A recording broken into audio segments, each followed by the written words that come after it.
Nos acompaña ahora aquí en los estudios de Canal N Fernando Rospigliosi, ex ministro del Interior. Fernando, buenas noches. Buenas noches, Mario.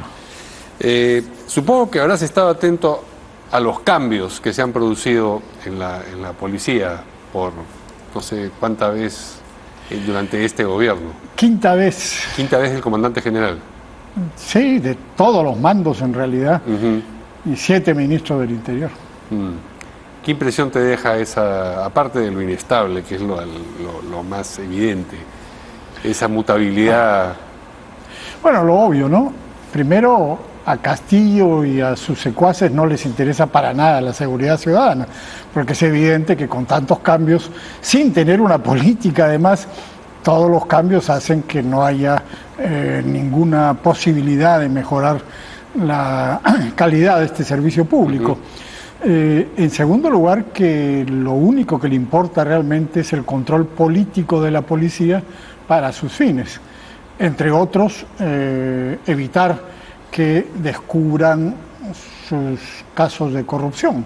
Pero uno tiene que pensar que cuando cambia a uno por otro es porque cree que ese otro va a ser funcional, digamos, a cualquier cosa que quisiera llevar adelante en la policía.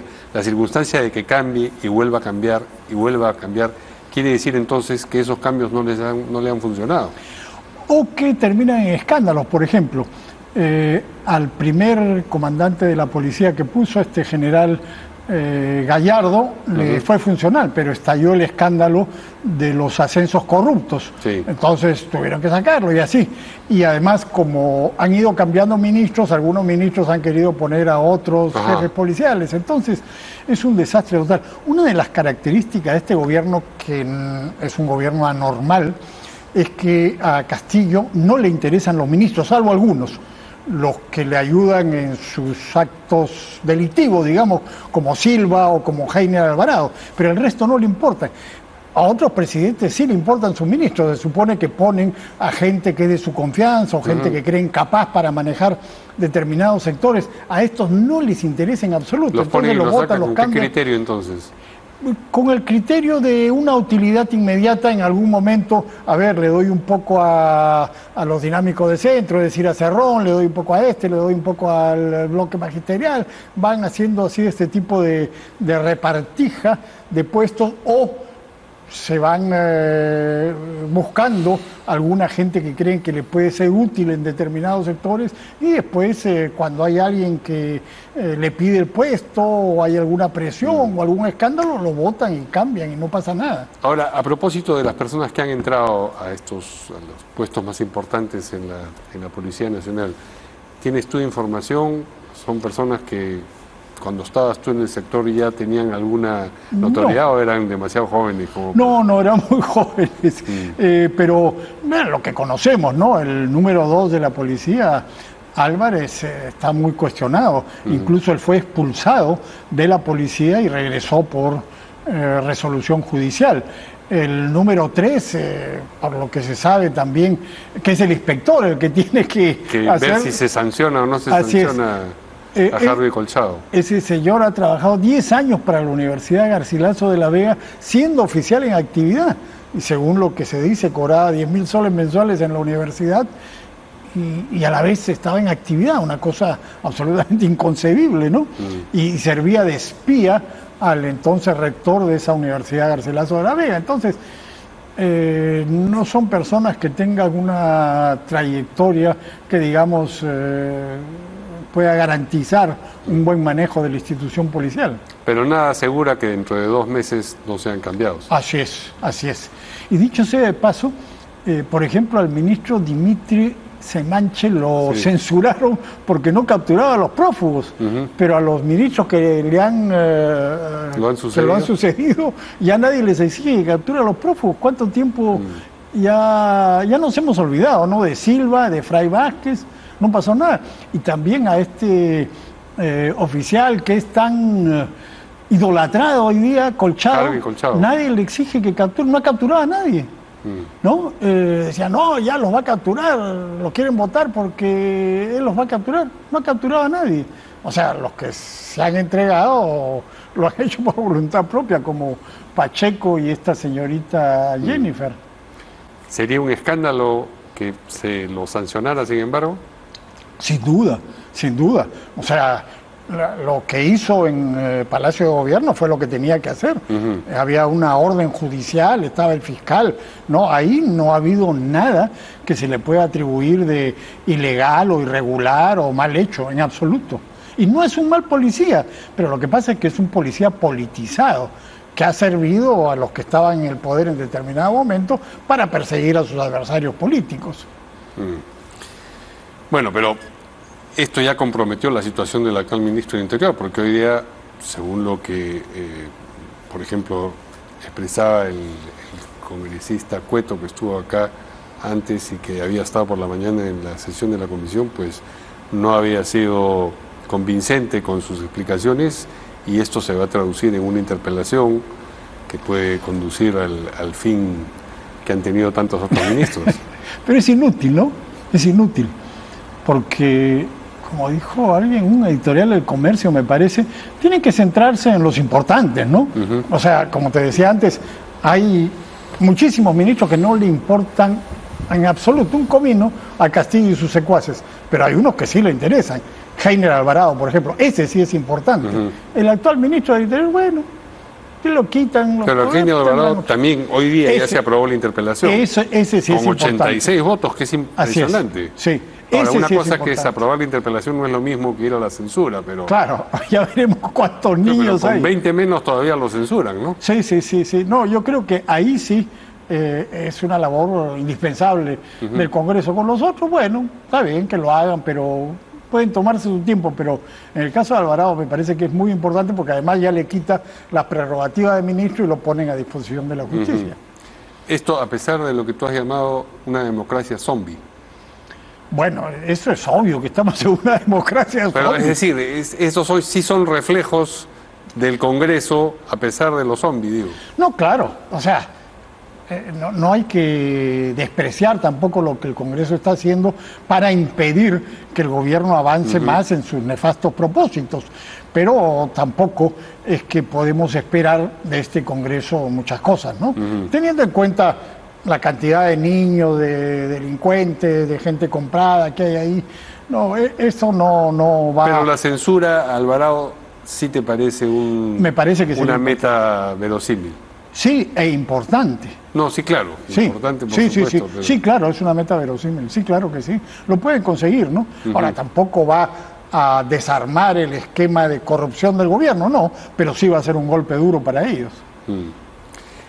A propósito de esto de la democracia zombie, quizás convendría que describieses un poco qué entiendes por democracia zombie y qué entiendes por soluciones radicales, que es la manera como terminas tu artículo de esta semana. Bueno, hoy, sí. Democracia zombie es un término que he tomado de un libro de David Runciman, un académico británico, que dice que hay varias maneras como termina la democracia, y una manera es que es más o menos insensible, ¿no? La democracia va perdiendo sus cualidades, sus atributos, y es una democracia que realmente no es una democracia, pero parece que lo fuera. O sea, se mantienen ciertos aspectos externos, pero ya no es una democracia, o sea, no funcionan las instituciones como deben funcionar. Es una democracia de papel, ¿no? Eso es lo que significa democracia. Por ejemplo, zombie. ¿cuáles son los síntomas que te hacen pensar que la democracia en Perú hoy es una democracia zombie? No hay partidos políticos, es lo que señalo en el artículo de hoy día en Expreso. Que hay grupos de interés nada más, hay bandas. Bandas, ¿no? Redes delincuenciales que se juntan para una elección. Los partidos políticos que llamábamos tradicionales, el APRA y el PPC, fueron sacados de manera irregular por el jurado de elecciones el año pasado del juego. Acción Popular ha sido tomado, por lo que ya sabemos, por estos niños. Eran los partidos que más o menos existían. El único partido que quizás podría llamarse tal es Fuerza Popular, y eso. Pero el resto, bueno, ya vemos cómo funcionan, ¿no? Entonces, la regeneración de la democracia puede venir de estos grupos, varios de los cuales están encabezados. Podemos, por ejemplo, por José Luna Gálvez, que salió de la prisión, prisión domiciliaria, para entrar al Congreso, que es acusado de ser el cabecilla de los gángsters de la política, en fin. con esos partidos. Ok, ausencia de partidos, ¿qué más? ¿Qué otro síntoma sugiere que la democracia es zombie? La ley no está vigente. La clausura del Congreso de manera absolutamente ilegal que hizo Vizcarra en septiembre del año 2019, Sí. cómo sacó a Chávarri de la Fiscalía en enero de ese año y puso a esta señora nefasta, Zoraida Ábalos, por ejemplo, una injerencia evidente del Poder Ejecutivo en la Fiscalía para poner a alguien que lo favorecía directamente a él. O sea, no están funcionando las instituciones como deben funcionar.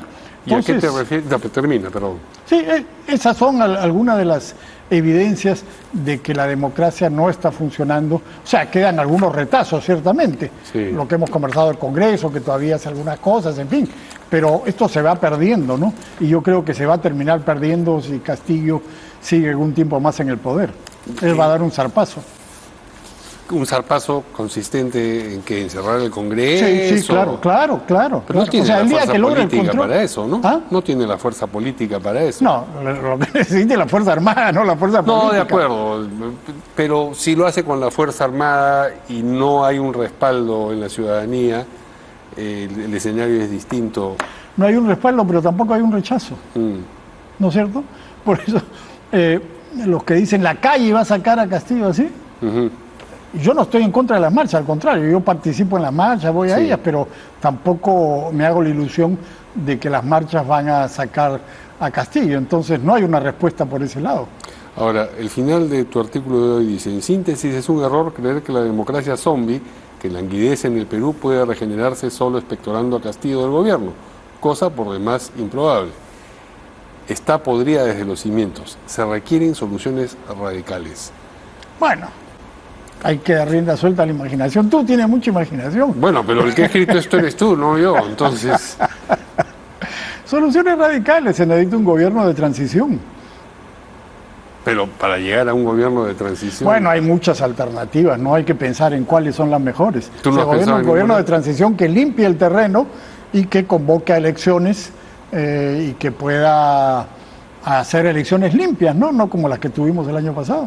Pero tengo la impresión de que tú no crees que ese camino puede ser emprendido por el Congreso, que es el que le correspondería. Bueno, yo me guío por lo que dicen muchos expertos en ese tema, como por ejemplo Jorge del Castillo, un parlamentario con mucha experiencia que dice que no hay los votos suficientes ni lo van a ver, o lo que dijo la anterior presidenta del Bueno, Congreso. eso Mari es Carmen más o Alba. menos obvio, es decir, ha habido 2 mociones de vacancia, ha habido un incremento entre la primera y la segunda, pero la segunda tuvo 56 votos, se quedaron 31 votos cortos, ¿no?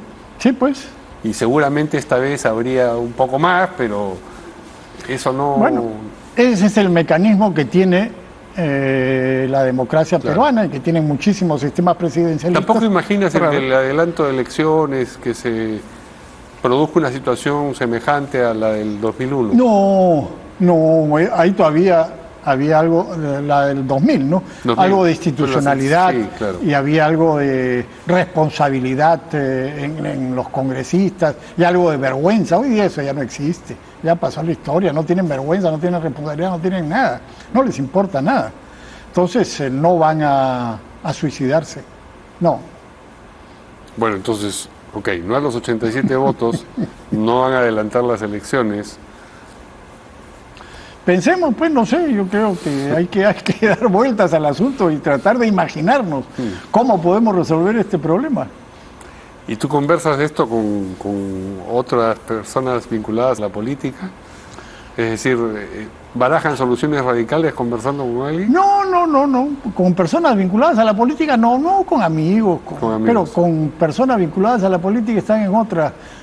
Personas vinculadas a la política están viendo a ver cómo consiguen un voto más en el Congreso. Cosa que a ti te parece perfectamente inútil.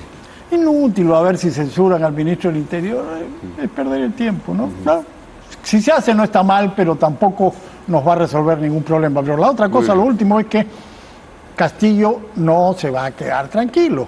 Castillo va a por más. Quienes piensan que esto acaba tranquilamente en 2026 están equivocados. Esto es un choque y alguien va a salir mal de acá. Muy bien, ojalá que no, pero Le agradecemos al ex Gracias, ministro Interior Mario. Fernando Rospigliosi por su presencia aquí en Hora y 30 esta noche.